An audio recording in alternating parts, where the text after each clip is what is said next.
빌립보서 2장입니다.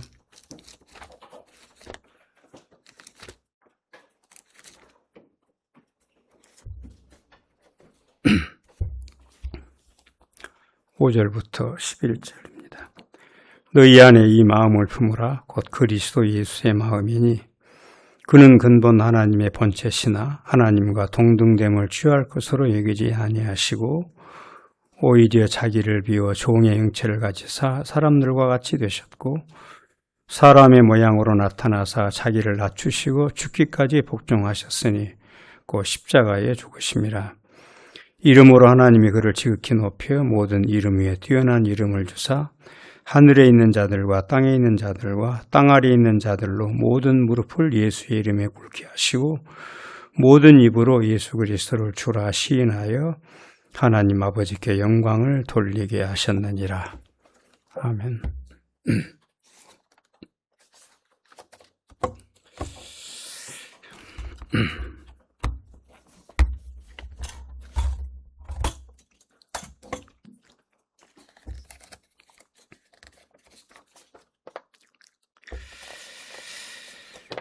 그리스도 안에 사랑하는 형제 자매님들,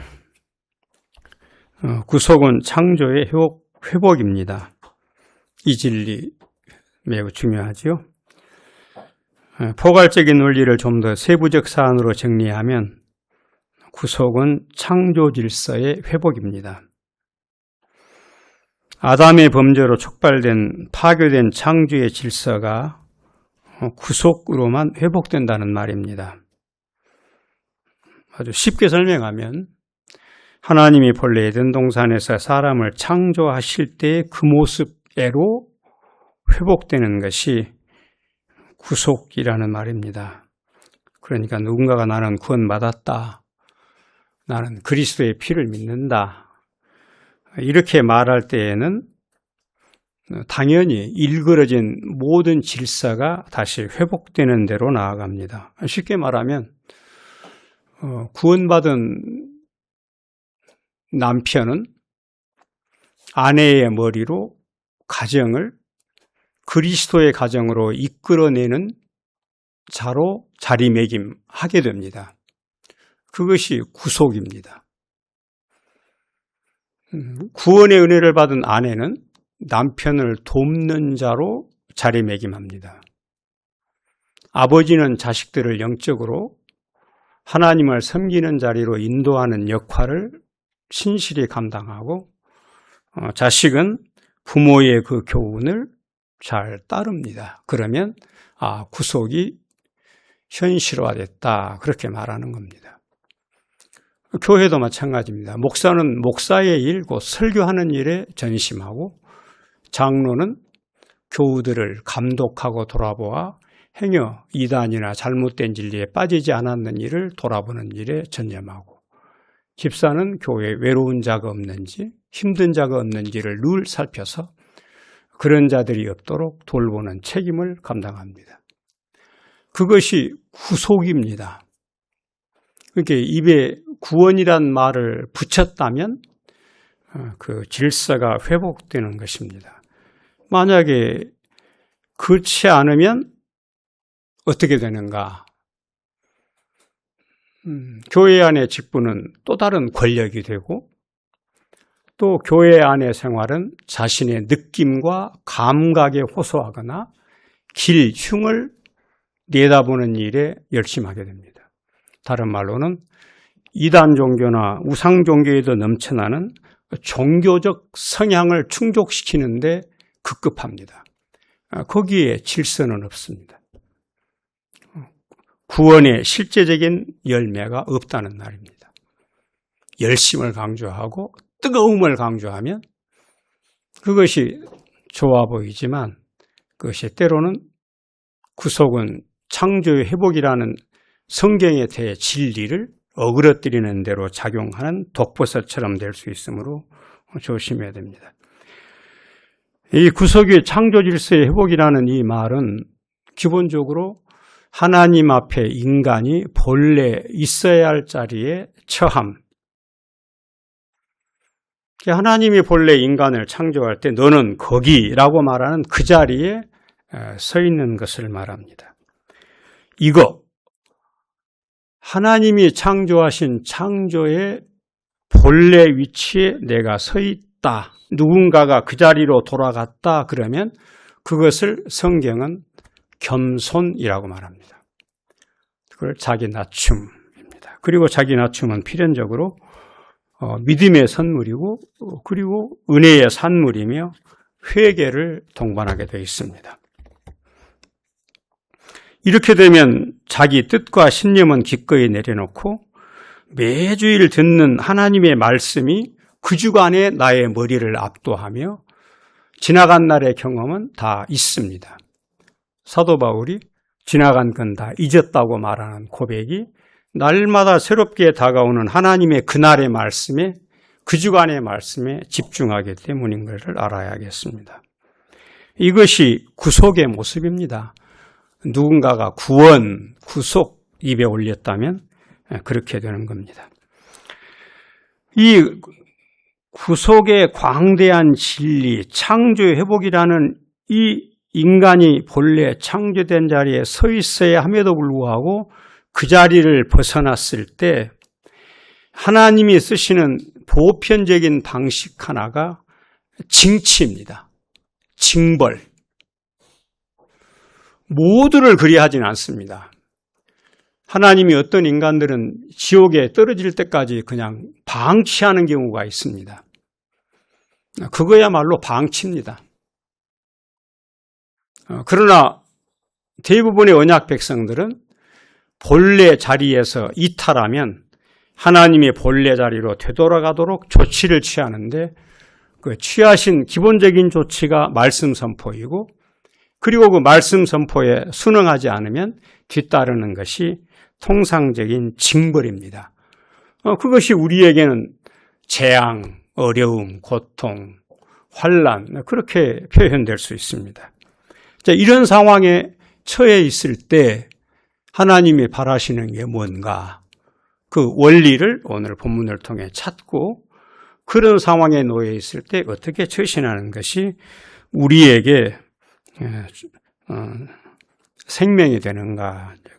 그렇게 해서 다음 설교로 오늘 설교를 합니다. 하나님께서 우리에게 자신을 낮춤이 생명이라 하십니다 하는 거죠. 이 설교는 지난번 대구교회 설교할 때 했던 설교입니다.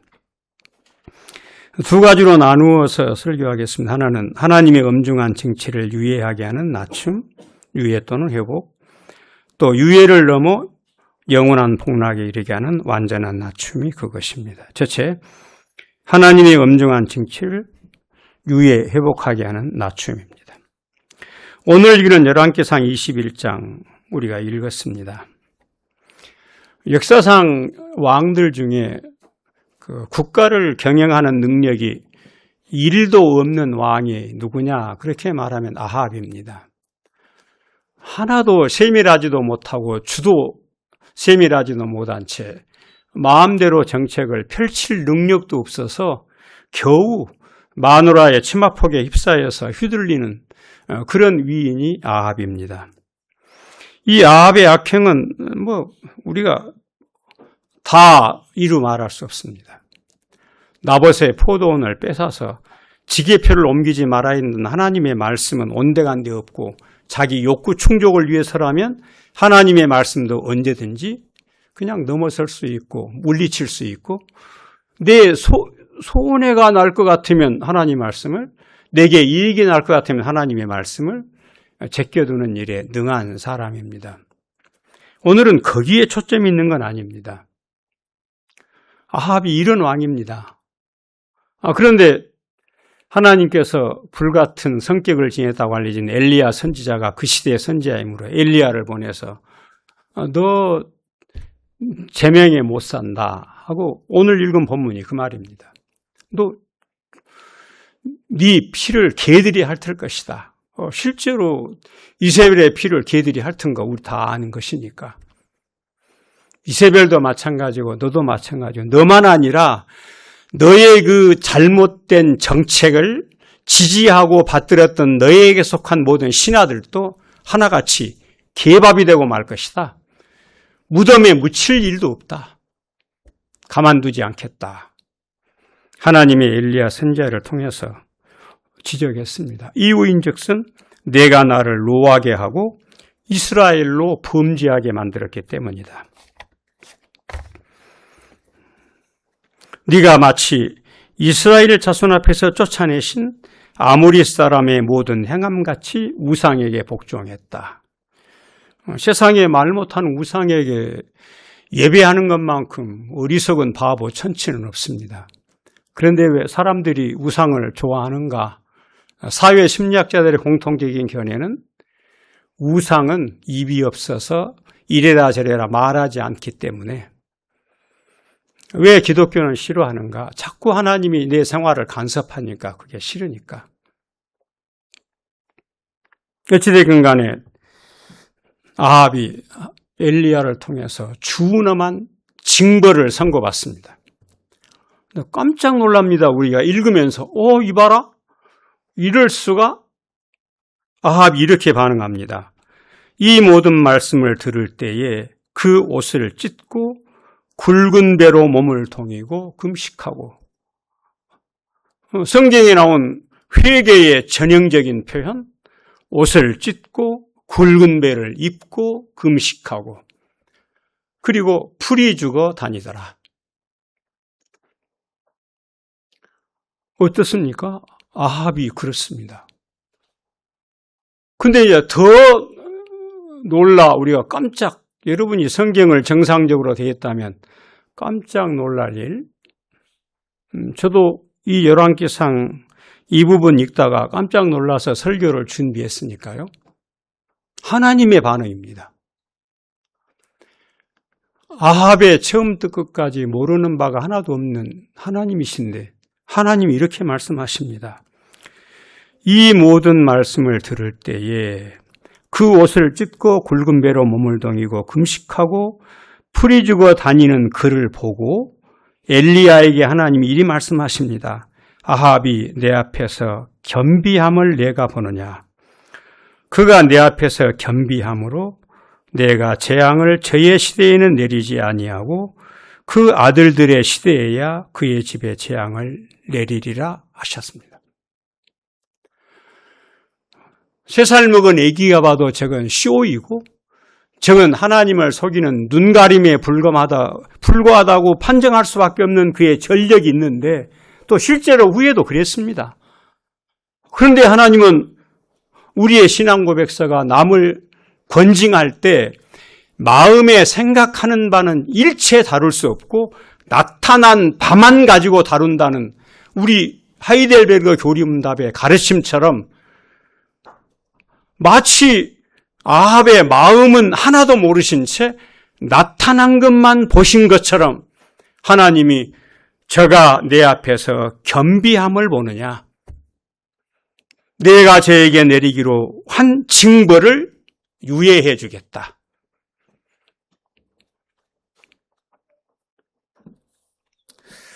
하나님이 자기 자신의 행동을 통해 나는 누구인가, 어떤 하나님인가를 보이고 계시는 거잖아요. 하나 더 보겠습니다. 역대하 12장에 보면 르호보암 왕이 나타납니다. 르호보암 여러분 아실 거예요. 역대하 12장 1절에 보면 르호보암이 기고만장했습니다. 왜냐하면 나라가 견고하고 세력이 강해졌기 때문입니다. 그러자 그가 여호와의 율법을 버렸습니다. 먹고 살만하고 등 따시고 배부르게 되자 하나님을 버렸습니다. 하나님이 스마야 선지자를 르호보암에게 보냈습니다. 여호와께서 너희가 나를 버렸으므로 나도 너희를 버려라고 말씀하십니다. 하나님이 버렸다는 이 말씀과 함께 애굽왕 시삭이 군대를 몰고 유다를 쳐들어왔습니다. 통상적으로 유다는 남쪽이고 북쪽은 이스라엘인데 애굽은 더 남쪽에 있으므로 밀고 오면 북왕국 이스라엘이 먼저가 아니고 남왕국 유다가 먼저입니다. 그야말로 파죽지세로 몰아붙여서 예루살렘을 급기야 포위하고 말았습니다. 온 땅덩어리가 애굽왕 시삭의 손에 넘어가 백성들이 초토화되고 예루살렘만 겨우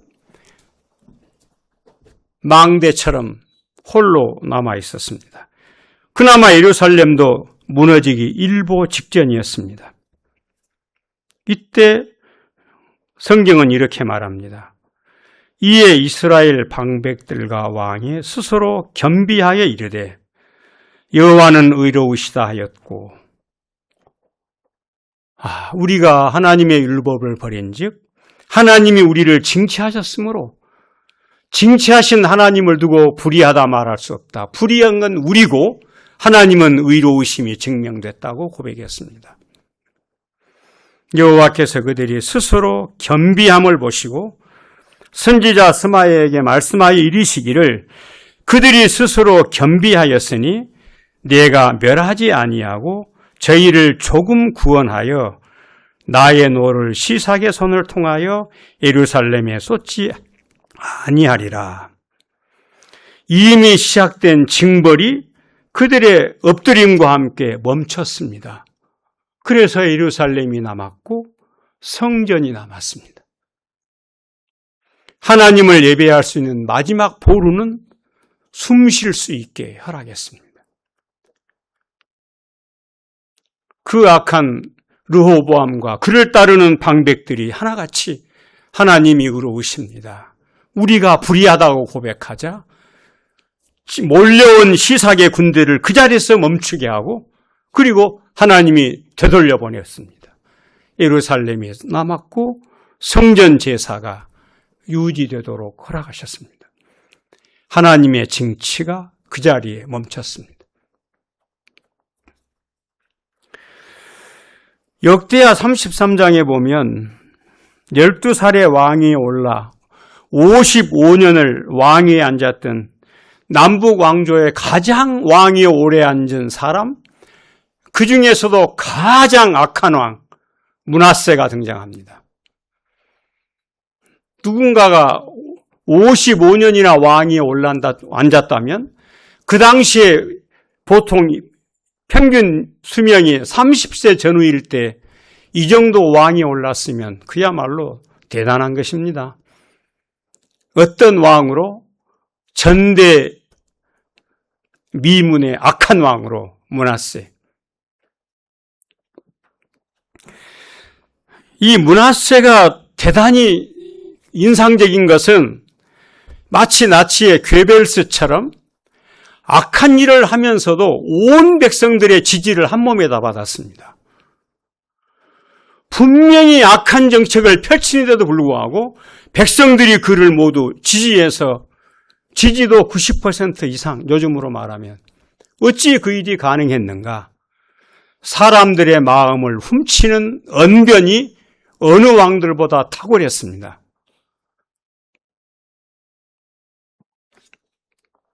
하나님은 속일 수 없습니다. 유다와 예루살렘 주민이 므낫세의 꾀임을 받고 악을 행한 것이 여호와께서 이스라엘 자손 앞에서 멸하신 모든 나라보다 더욱 심하였더라.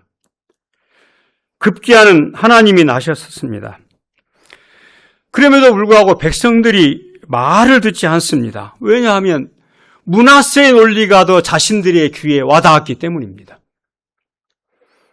급기야 여호와께서 아스루 왕의 군대 지휘관들로 하여금 므낫세를 치게 하고 므낫세를 쇠사슬로 결박하여 바벨론으로 포로로 끌고 가게 하셨습니다. 므낫세 쇠사슬에 묶여 바벨론의 포로로 끌려가는 신세가 됐을 때 정신이 번쩍 들었습니다.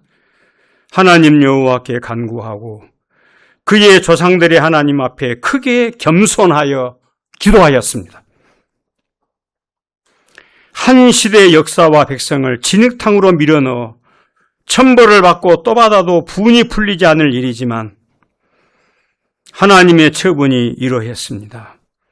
하나님이 그의 기도를 받으시며 그의 간구를 들으시사 그가 예루살렘에 돌아와서 다시 왕위에 앉게 허락하셨습니다. 므낫세가 그제서야 하나님은 하나님이시구나 하고 깨달았습니다. 하나님은 하나님이시구나. 이제 므낫세의 55년 왕의 통치 기간이 다 끝나갔습니다. 다시 예루살렘에 돌아와 왕위에 올라앉은 그가 무슨 일을 했는지 사람들이 잘 모릅니다. 므낫세는 악한 왕이라고 생각하고만 있습니다. 그런데 성경은 그러지 않습니다. 역대하 33장 15, 16절 이렇습니다. 이방 신들과 여호와의 전의 우상을 제거하며 여호와의 전을 건축한 사내와 예루살렘에 쌓은 모든 제단들을 다 성 밖에 던지고 여호와의 제단을 보수하고 화목제와 감사제를 그 제단 위에 드리고 유다를 명령하여 이스라엘 하나님 여호와를 섬기라 하였다.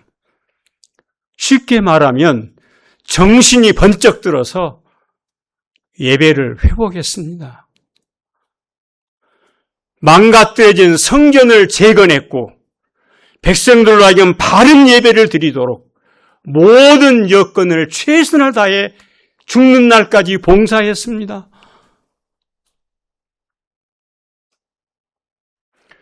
사랑하는 형제 여러분, 모든 일은 예배의 회복에서 시작합니다. 예배 시간에 딴전을 부리고 있는데 그의 영혼이 살아갈 리가 마무합니다.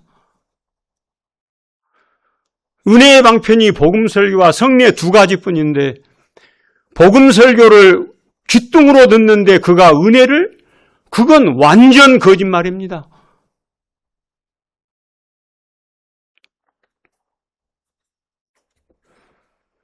므낫세가 얼마나 예배의 회복에 하나님을 바르게 예배하도록 하는 일에 앞장섰는지 후대의 기록에까지 그의 기록이 그렇게 남습니다.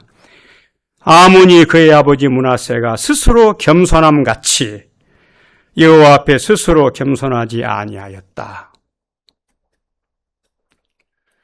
말년이 됐지만 호흡이 멈추기 직전까지 므낫세는 자신의 온 힘을 다해 하나님을 예배하는 일에 총력을 기울였습니다. 므낫세 통치 말년, 짧은 시간이었지만 그 나라가 평강을 누렸습니다. 이제 세 왕들의 이야기의 공통점을 정리해 봅시다. 그들도 우리와 똑같은 죄인입니다. 죄인이 죄 짓는 것은 본성입니다. 본성이 죄이므로 죄 짓지 않을 수 없고 죄 지은 본성이 죄를 깨닫고 하나님 앞에 엎드렸을 때 하나님이 그의 회개와 그의 낮춤을 절대 외면하지 않으시고 비록 한순간의 겸손이라 하더라도 하나님은 그를 그냥 간과하지 않으시고 내리기로 처분한 징벌을 유예하거나 멈추시거나 나아가서는 그의 삶을 회복하는 데까지 복을 내리셨습니다. 아, 사는 길은 죄인이 자기를 낮춤밖에 없구나. 만약에 하나님의 징벌을 선언 듣고도 무릎을 꿇지 않으면 어찌 되는가? 역대하 36장 요시아의 셋째 아들 시드기야 왕에게서 볼 수 있습니다. 21살의 왕이 되어 11년 통치한 그가 주의를 끄는 것은 그의 통치 시기 때문입니다. 나라는 이미 기울었고 일어설 가능성도 없었습니다. 그의 악을 선지자 예레미야가 지적하고 회개를 요청했습니다. 그의 하나님 여호와 보시기에 악을 행하고 선지자 예레미야가 여호와의 말씀으로 일러도 그 앞에서 겸손하지 아니하였다. 겸손하지 않다는 말은 단순합니다. 자기 신념이나 자기 생각을 끝까지 유지하고 있으면서 하나님이 뭐라고 말씀했든 개의치 않는 것이 교만이고 내 생각이나 관습이나 생활 방식이 아무리 오래 유지됐다 하더라도 하나님이 그게 아니라 그러면 벗어 던지면 겸손입니다. 그런데 시드기야 겸손하지 아니하였습니다. 유다 나라의 최후의 서사가 이렇습니다. 역대하 36장 20절. 칼에서 살아남은 자를 그가 바벨론으로 사로잡아가매 무리가 거기서 갈대아 왕과 그의 자손의 노예가 되어 바사 페르시아가 통치할 때까지 이르니라. 그것이 유다의 멸망이고 시드기야가 그렇게 끌려갔습니다. 그리고 유다는 사라졌습니다.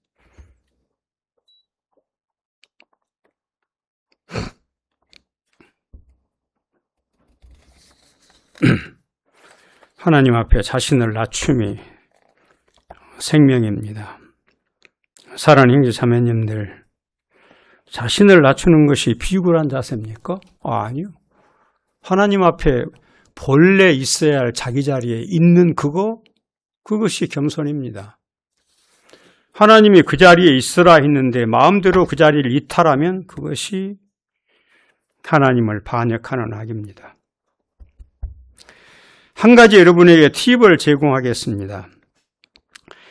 여러분이 게하시 이름 잘 압니다. 열왕기하 5장 26, 27절에 보면 엘리사가 이르되 한 사람이 수레에서 내려 너를 맞이할 때 내 마음이 함께 가지 아니하였느냐. 지금이 어찌 은을 받으며 옷을 받으며 감람원이나 포도원이나 양이나 소나 남종이나 여종을 받을 때이냐. 그러므로 나만의 나병이 내게 들어 내 자손까지 미쳐 영원토록 이르리라 하니 게하시가 그 앞에서 물러나오매 나병이 발하여 눈같이 되었더라. 게하시. 하나님의 저주는 이렇습니다. 내 자손에게 미쳐 영원토록 이르리라. 그러면 게하시는 영원토록 나병으로 살다가 지옥가에 마땅합니다. 그런데 열왕기하 6장에 보면 곧바로 뒤이어 하나님의 사람의 사원이 일찍 일어나서 나가보니 군대와 말과 병거가 성읍을 에워쌌는지라. 그의 사원이 엘리사에게 말하되 아하 내 주여 우리가 어찌하리까 하니 대답하되 두려워하지 말라. 우리와 함께한 자가 그들과 함께한 자보다 많으니라 하고, 조금 더 지나가 열왕기하 8장에 보면 4절에 그때 왕이 하나님의 사람의 사환 게하시와 서로 말하여 이르되 너는 엘리사에 행한 모든 큰 일을 내게 설명하라 하니라. 하나님의 징벌을 받아 네 자손까지 영원토록, 쉽게 말하면 문둥이가 되겠다고 선언하자 곧바로 대문을 나서는 순간 온몸이 허옇게 딱지가 붙어 나환자가 됐는데 얼마 가지 않아 다시 엘리사의 수종을 드는 자리에 와 있고, 엘리사만 수종 드는 게 아니라 그 시대의 왕 앞에 나아가 전세를 설명하는 참모처럼 활동하고 있습니다. 우리가 한두 번 들었던 고재수 목사님의 성경 해석, 영원토록이라는 하나님의 징벌의 시한, 그것은 회개하기까지. 이 말은 두 가지로 작용합니다. 하나는 죄를 짓고 끊지 않으면 그 죄는 날마다 현재입니다. 현재 죄를 짓지 않고 있으니까 죄가 끝났다 천만에요. 주일을 지났어 여전히 죄질 것을 계획하고 있는 그 영혼의 죄는 지금도 처음에 시작할 때와 똑같이 현재 진행입니다. 죄는 한 번도 우리를 떠난 적이 없습니다. 우리를 어떻게 낚았는데 마귀가 쉽게 놓아줄 리가 없지 않습니까? 절대 놓아주지 않습니다. 죄는 품고 있는 언제나 현재 진행입니다. 죄는 영원토록 징벌을 부릅니다. 언제 끝납니까? 끊고 버리고 회개할 때, 그때 끝납니다. 게하시가 하나님 앞에 자신을 겸비하여 낮춰 회개함으로 영원토록 예고된 징벌이 멈춰 그가 다시 삶을 회복했습니다. 자, 이제 한 가지 원리 손에 잡았으므로 두 번째, 위해를 넘어 영원한 복락을 누리는 완전한 낮춤으로 나아가겠습니다.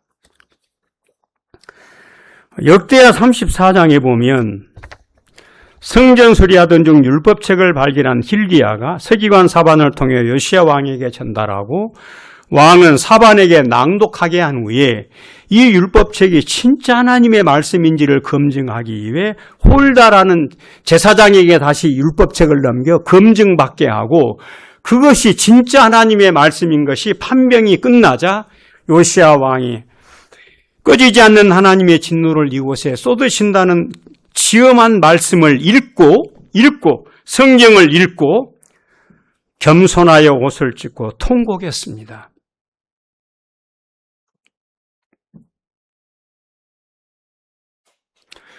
여러분이 예수님께서 우리에게 율법의 제일 큰 것이 뭐냐? 마음을 다하고 뜻을 다하고 힘을 다하여 주 너희 하나님을 사랑하고 라고 말씀하신 마음을 다하고 뜻을 다하고 힘을 다하여 라는 이 문구가 어디에서 온 줄 아십니까?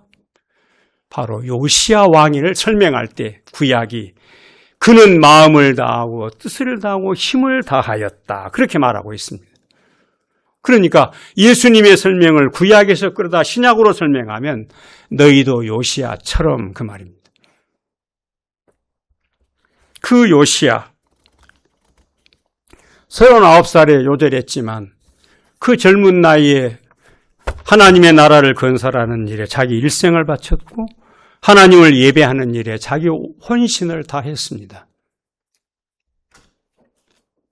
하나님의 말씀을 읽고 성경을 이루려 말하면 읽고 그 말씀이 내 영혼을 찌르는 그 말씀에 반응하여 자기를 낮춤으로 마음을 다하고 뜻을 다하고 힘을 다하여 하나님을 사랑하는 자리로 나아갔습니다. 그러니 그 시대 요시야와 함께 살았던 그 시대의 백성들이 평강을 누렸고 하나님 나라의 복락을 풍성히 누렸습니다. 만약에 요시야 왕이 39살에 죽지 않고 49살, 109살, 1009살, 2000, 3000년을 영원히 산 왕이라면 그렇게 마음을 다하고 뜻을 다하고 힘을 다해 하나님을 사랑하는 왕과 함께 사는 백성들이 복락을 누린 그 누림이 영원히 이어졌을 것이 분명하다. 그런 점에서 요시야 왕은 후에 오실 완전히 자신을 낮추신 온전히 자기를 겸비하게 하신 그리스도를 바라보게 만듭니다. 우리가 읽은 빌립보서 2장에 너희 안에 이 마음을 품으라고 말하고 있습니다. 그 마음이 그리스도의 마음이고 그리스도의 마음이 무슨 마음입니까? 빌립보서 2장에 사도 바울이 설명하기를 그가 자신을 낮춘 왕이었다. 그가 자신을 낮추었다. 그가 그 자신을 겸손히 살았다. 그 마음을 너희가 품어야 한다. 너희 안에 이 마음을 품어라. 그는 근본 하나님의 본체시나 아무것도 아닌 존재가 깝죽거리지 말고 그리스도의 마음을 품어야 한다. 처음부터 자신을 낮추심으로 세상에 오셨고 친히 나는 마음이 온유하고 겸손하다 말씀하셨습니다. 말을 타고 입성하지 않고 이 모든 일을 사도 바울은 자기를 비워라고 말합니다. 자기를 비운다는 말은 내 안에 나는 없게 한다는 말입니다. 내 안에 내가 없게 한다. 그 나라는 말은 나의 존재 그 자체를 없게 한다는 말이 아니라 내 자존심, 내 신념, 내 뜻, 내 소원, 내 욕심, 그 모든 것 다 비워놓고 그리스도로 채우는 것을 말합니다. 그리스도가 자기를 비워 성부 하나님의 뜻을 자기 안에 채우시듯이 우리가 우리를 비워내고 그리스도로 채움이 겸손입니다. 그것이 너희 안에 이 마음을 품으라 하는 말씀입니다. 사랑하는 형제자매님들, 우리가 그리스도의 마음을 품으면 우리 스스로가 본래 있어야 할 그 자리로 되돌아가게 됩니다. 그리스도가 우리 안에 와 계시는데 그 그리스도가 온유하고 겸손하신 분이시므로 그 그리스도의 통치 아래 있는 자들이 요시야의 겸손한 통치 아래 그 백성들이 평강을 누리며 하나님을 예배하며 살 수 있듯이 그리스도의 통치 아래 있는 우리가 그리스도 안에서 평강과 자유와 복락을 누리며 살게 됩니다. 그러니까 그리스도 마음을 우리 마음에 품는 것이 겸손이고 하나님이 그걸 기뻐하시고 그곳에 하나님이 내리기로 예정된 약속된 징벌을 멈추시고 유예하시고 회복하신다. 그런 점에서 원리적으로는 여전히 하나님이 우리를 징벌하실 수 있지만 그 징벌이 하나님의 저주가 아니라 하나님의 사랑의 매. 그래서 우리가 굳이 내가 어려움을 당하고 있지 않다 하더라도 요시야처럼 하나님의 말씀을 통해 이대로는 이 세상도 교회도 희망이 없음을 알고 우리가 이렇게 살아서 우리 자식들에게 우리 손주들에게 이 교회를 남겨줄 수 있을까? 이 교회가 살아서 대대로 이어질 수 있을까? 그런 염려와 고통 속에 있는 우리로서 지금 우리가 할 일이 무엇인가? 자기를 낮춤, 겸손. 왜냐하면 하나님께서 우리에게 딱 정해놓은 명제가 있습니다. 하나님은 교만한 자를 물리치시고 겸손한 자에게 은혜를 주시느니라.